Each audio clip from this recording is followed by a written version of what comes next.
Bonjour à tous, bienvenue dans un nouveau numéro de 100% Paris Turf. Et avant de débuter, meilleurs vœux de la part de tous les journalistes de l'émission pour cette nouvelle année. Et on va analyser la réunion de ce dimanche à Vincennes, qui sera marquée par le Quintet, le Prix de Lille et 4 épreuves de groupe. Et comme on ne change pas une équipe qui gagne, je retrouve à mes côtés les mêmes pronostiqueurs que la semaine dernière. Bruno Jolivet, bonjour Bruno. Bonjour Lara, bonjour à tous. Et Romain Porret, bonjour Romain. Bonjour Lara, bonjour à tous et meilleurs vœux. On passe tout de suite à la première course, le prix de Gontaut, une course attelée pour des poulains âgés de 4 ans. Ils seront 15 au départ sur le parcours des 2700 mètres. Romain, tu commences ?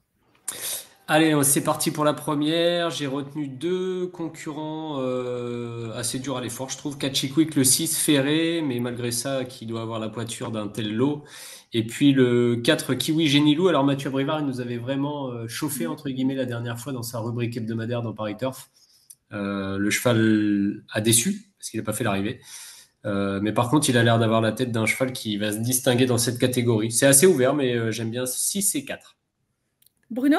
Oui, je suis d'accord, une course ouverte qui va donner un peu le ton de la réunion. Bon, dimanche dernier, c'était ouvert et inintéressant. Cette année, ce week-end, pardon, cette année aussi. C'est intéressant. Bon, le 6 Catchiquick, je l'avais déjà mis en tête l'autre jour. Malheureusement, il est parti au galop derrière l'auto et après, il a eu des problèmes de trafic.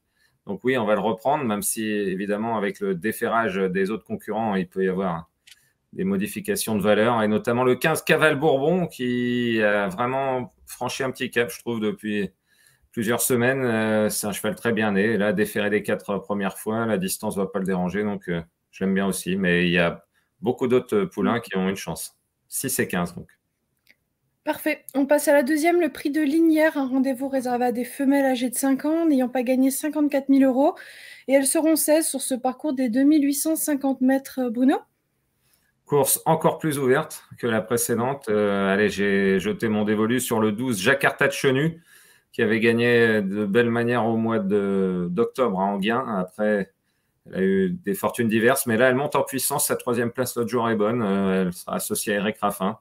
Évidemment, il faudra que le déroulement soit au rendez-vous, le déroulement limpide, mais elle peut gagner. Et puis le 13 Joria Méloise, qui a rendu l'hippodrome dans un quintet l'autre jour. Elle a même failli être disqualifiée, mais après, elle a fait un sacré numéro. Bon, il faudra partir sur la bonne jambe, c'est son gros défaut, mais si c'est le cas, elle peut trouver son jour elle aussi. Romain ? Bah ouais, comme le dit Bruno, c'est ouvert. Moi, j'ai beaucoup hésité dans cette course-là. J'ai pas beaucoup de conviction. Et donc, j'ai fini par mettre le 8 Jungle Green qui est présenté à bon escient, mais qui me paraît pas non plus déclassé. Donc, bon, ça va être une question de déroulement de course, à mon avis. Et puis le 16 Joy to Gis qui est bien engagé, qui est à peu près dans sa catégorie. Voilà, elle n'a pas une marge de folie non plus, mais elle pourrait terminer dans les 3 premières, que ça serait pas extrêmement étonnant non plus. Benjamin Rochard marche sur l'eau, très grande forme du driver, donc on suit. Et de la Kazakh également. C'est bien noté, on passe à la prochaine. C'est le premier groupe de la journée, le prix d'Anguien, groupe 3, monté pour des éléments âgés de 4 ans. On retrouve quelques-uns des meilleurs éléments de la génération. Au départ de cette course, c'est une course, on retrouve les meilleurs de la génération autre montée. Romain, tes favoris ? En l'absence de Califlandia, quand même, il faut le souligner, mais c'est vrai que course très intéressante. À plusieurs titres d'ailleurs, puisque là on va voir Condor face à tous les bons qui ont couru le groupe 1 récemment. Donc je suis très curieux de le voir. Moi je trouve qu'il a gagné en cheval solide, estimé par Franck Leblanc depuis de nombreux mois. Je pense que c'est un potentiel candidat au succès. Et puis j'ai mis Kyriel Devo, j'ai hésité, mais Kyriel Devo elle a fait quand même un truc qui sort un peu de l'ordinaire dernièrement. Donc 8 et 12. Bruno ? Ouais, effectivement, Califlandia avait fait des débuts tonitruants au plus haut niveau dans le prix de Vincennes. Il n'est pas là, mais je pense que Condor, vu le style de ses 2 dernières victoires, peut en faire de même. C'est un cheval pour le prix du président de la République, très certainement. Il commence à se montrer digne de l'estime que lui porte Franck Leblanc. Donc, on attend avec grande impatience ses débuts à ce niveau-là, même si ça fait 3 courses en peu de temps. Mais bon, il a gagné sans puiser dans ses réserves à chaque fois. Et puis le 12, Kyriel Devo, valeur on ne peut plus sûr à ce niveau, qui est parti au galop l'autre jour, ce qui lui a peut-être coûté la victoire, quoique Califlandia était dans la bataille et avait contré son attaque avec autorité aussi jusqu'au bout. Donc 8 et 12, même jumelé. Et beaucoup de possibilités pour les places. Pratiquement tout le monde, d'ailleurs, dans la course peut terminer dans les 4-5 premiers. Parfait. On passe au quintet. C'est un beau quintet, hein, le Prix de Lille, une épreuve européenne pour des éléments âgés de 6 à 11 ans. C'est une course sur 2100 mètres donnée avec un départ donné à l'aide de l'autostart. Bruno, tes favoris? Oui, bah après le prix Jean Dumouche, je m'étais dit que j'hésiterais pas une seule seconde à mettre Admiralos en tête du Prix de Lille. Et puis finalement, comme quoi, fallait peut-être rester sur sa première idée, on le saura plus tard, mais finalement, j'ai repensé à son comportement, au fait qu'il avait mal négocié le dernier tournant et tout la dernière fois pour me dire qu'un cheval comme FaceTime, qui est un roi du parcours avec déjà 7 victoires sur ce tracé, il a marché 10-2. Il est très impressionnant, je trouve, cet hiver, peut-être meilleur que jamais. Donc, je me dis que malgré la forte coalition étrangère, on a peut-être une chance avec FaceTime, la France, de gagner cette course. Donc, le 4 devant le 3, Admiralos. Et puis, un petit coup de cœur aussi pour le 5, Sayonara, qui adore Vincennes et qui a effectué un retour vraiment très plaisant sur la grande piste dans le prix Jean Boileau. Romain? J'ai exactement la même analyse que Bruno, hein, la même lecture du prix Jean Dumouche, la même impression post-Jean Dumouche, et finalement non. Malgré tout ce qu'a montré Admiralas la dernière fois, je pense que FaceTime sur ce qu'il fait en ce moment va quand même être dur à prendre. Après, les favoris ont 2 bons numéros, ça va être une course intéressante, et puis il y a autour d'eux des chevaux, Bruno cite Sayonara, et à l'intérieur, Always the Cup, Billo Jepson, enfin vraiment on a un prix de Lille qui est toujours une belle course l'hiver et qui là est fidèle à sa réputation, donc c'est hyper intéressant, mais avec a priori 2 chevaux quand même qui sont solides pour les jeux de combinaison potentiels. Parfait. On passe à la 5e. C'est le premier groupe 2 de la journée, le prix Charles Tiercelin, une épreuve internationale pour des éléments âgés de 4 ans. Ils seront 13 ans sur ce tracé des 2700 mètres. Romain, qu'est-ce que tu penses de cette course?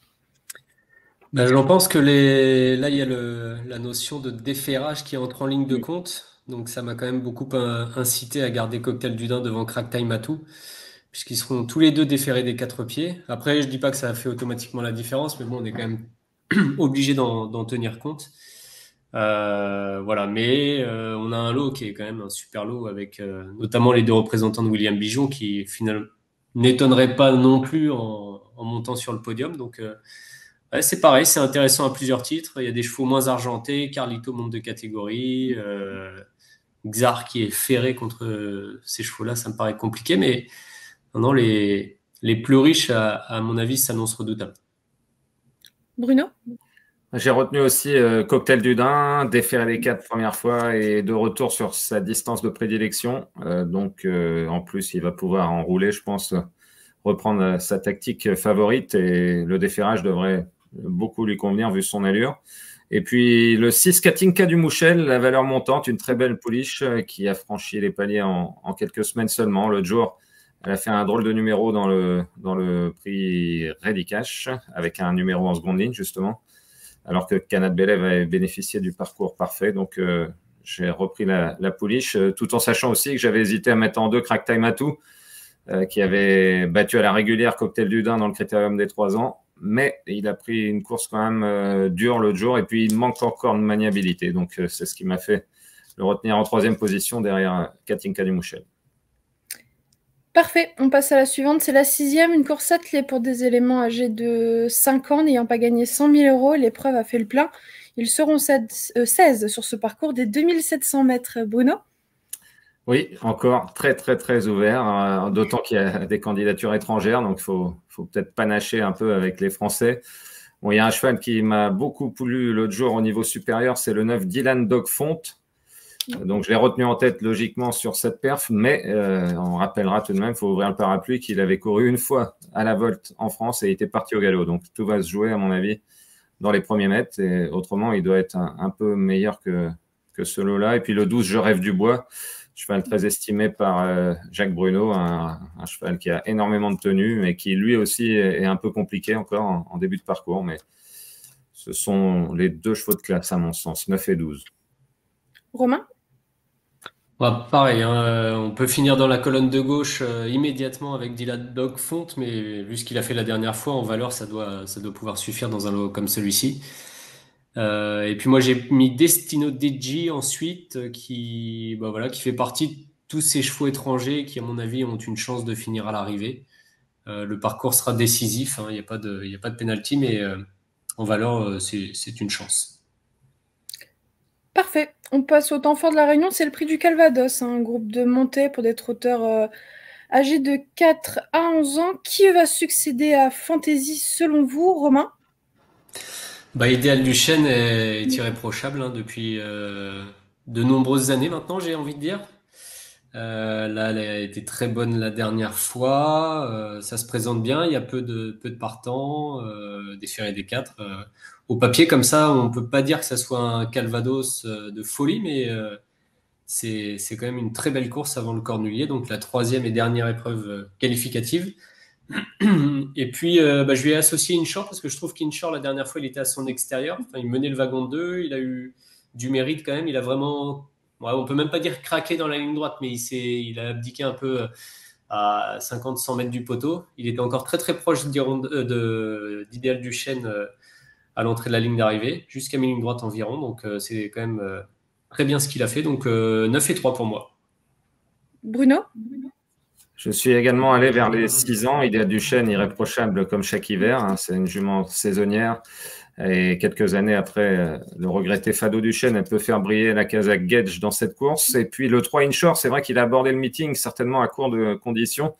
Il est tombé dans des lots en plus attelés où ça bardait sévère et il était très loin. Et donc il est arrivé sur cette course de groupe 1, sans doute pas encore assez affûté. Il faut s'attendre à le voir montrer un meilleur visage. Et il a déjà battu Idéal Duchesne. Maintenant, comme c'est un cheval compliqué, c'est un peu son cornulier à lui, même s'il se qualifie avec 18 partants, ça sera plus compliqué le jour J. Donc, oui, il peut y avoir match 9 et 3. Et puis avec le retour également de Vaprio, qu'on surveillera, qui avait été à l'arrivée du cornulier l'année dernière. Sa forme est plus difficile à situer là à l'heure actuelle, mais on va rester sur les 2-6 ans. C'est bien noté, on passe à un autre groupe 2, cette fois pour des femelles âgées de 3 ans, c'est le prix Gélinote. Elles seront 13 au départ sur ce parcours des 2175 mètres. Et ce sera les premiers pas avant scène d'une pouliche italienne prometteuse, Filadona. Bruno, fait-elle partie de ta sélection? Oui, forcément, pouliche. Depuis le printemps, Philippe Allaire en a parlé vraiment comme une petite phénomène. C'est la sœur de Gotland et de Dawana par Muscle. Elle s'était qualifiée 16. Elle a été chez Alessandro Gocciadoro. Elle a gagné un groupe 1. Elle est invaincue en Italie. Et d'ailleurs, une autre pouliche de Philippe Allaire sera ma deuxième. C'est le 7 Foxy Lady. Si on en prend un, on est obligé l'une, on est obligé de prendre l'autre. Elle, c'est la propre sœur de Call Me the Breeze. Et quand on voit que dans le groupe 1, elles sont classées première et troisième, et la deuxième, Fenigio, qui était une pensionnaire d'Alessandro Gocciadoro, s'est envolée ensuite dans un autre groupe 1 italien. Donc, nos pouliches françaises n'ont pas montré qu'elles sortaient franchement de l'ordinaire. Personne ne s'est affirmé. Donc, ça me paraît assez logique d'aller vers ces deux italiennes. Romain, est-ce que les pouliches italiennes font également partie de ta sélection? Oui, bien sûr. Oui, Filadona a beaucoup de cadres. C'est une jolie jument qui va bien se plaire à Vincennes normalement. Et Foxy Lady, elle a eu du mérite quand même dans le groupe 1 à Turin la dernière fois parce qu'elle a démarré très fort. Elle a contré une attaque devant les tribunes. Elle est repartie et finalement, elle est très très proche de Filadona et Fenigio pour finir. Donc, comme dit Bruno, si on en prend une, on est quasiment obligé de prendre les deux. Et je rejoins tout à fait son analyse aussi sur le lot global de pouliches françaises. Alors, il y a des très bonnes pouliches, mais pas une qui peut, à mon avis, vraiment inquiéter les deux Italiennes si elles font la valeur de Turin de la dernière fois. Parfait, on passe à la 9e. C'est déjà l'heure de notre dernière course de la Réunion. C'est le prix de Salon de Provence, une course attelée pour la génération DH. C'est des chevaux âgés de 7 ans. Romain?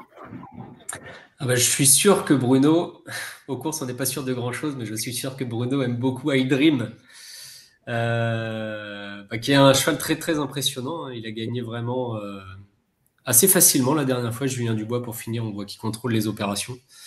Il a beaucoup d'abattage, très bien né, donc capable de rendre la distance a priori. Et puis un cheval qui a gagné assez sûrement, j'ai trouvé l'autre jour, c'est Hasard d'érable aussi. Le lot en tête est à la portée des chevaux de 25 mètres, il me semble. Donc je vais me diriger vers les deux moins riches du second poteau, ce qui est assez rarement le cas finalement à Vincennes. Déjà rendre 25 mètres, c'est devenu difficile. Mais là, les deux moins riches du second poteau m'ont l'air d'être deux très bonnes bases de jeu. 9 et 10. Bruno? Oui, avec Dream, oui, en tant que fils de Royal Dream et de Vision Intense, d'ailleurs, il a plus hérité du modèle de sa mère. c'est ce qui fait aussi. Il avait pas mal de petits pépins de santé, d'après ce que disait Julien Dubois l'autre jour. Et il vient à maturité seulement maintenant, à 7 ans. Sait-on jamais, ça peut être une grande année pour lui, voire une grande seconde partie de carrière. Donc en plus, l'autre jour, Julien Dubois a confié après la course qu'il n'était pas prêt du tout. Il avait un petit contretemps, donc ça veut dire qu'il va monter là-dessus. Et effectivement, vu comment il a gagné, s'il monte encore là-dessus, il va être difficile à contrer, même si Jean-Michel Bazir est également confiant avec son Hymne du Gers, qui est un bon cheval aussi, un grand fils de Bold Eagle. Donc il y a 3 chevaux, c'est vrai, avec Hasard d'érable, qui doivent être largement capables de rendre la distance aux chevaux de tête. Donc 9 et 14. Parfait, merci messieurs. On passe à vos coups de cœur. Bruno, tu gardes la main? Je garde, oui, on reste sur iDream qui sera la réunion. On va attendre la dernière, le 909. Parfait, Romain? Je voulais me diriger vers Condor, mais finalement, je vais prendre un risque avec Dylan Dogfont, le 609. Mais bon, ceux qui peuvent faire le départ, c'est un conseil que je vous donne vivement. Parfait, merci messieurs. Merci pour l'analyse complète de cette réunion. Merci à Manon qui est aux commandes de l'émission en régie. De mon côté, je vous souhaite à tous de bons jeux pour cette réunion dominicale à Vincennes. Merci de votre fidélité. On se retrouve bientôt dans un nouveau numéro de 100% Paris Turf. Et bonne journée à tous. À bientôt. Bonne journée. À bientôt. Merci à vous d'avoir suivi cette vidéo. Alors pour vous abonner à notre chaîne YouTube, c'est ici. Et pour suivre encore plus de vidéos Paris Turf, c'est de ce côté.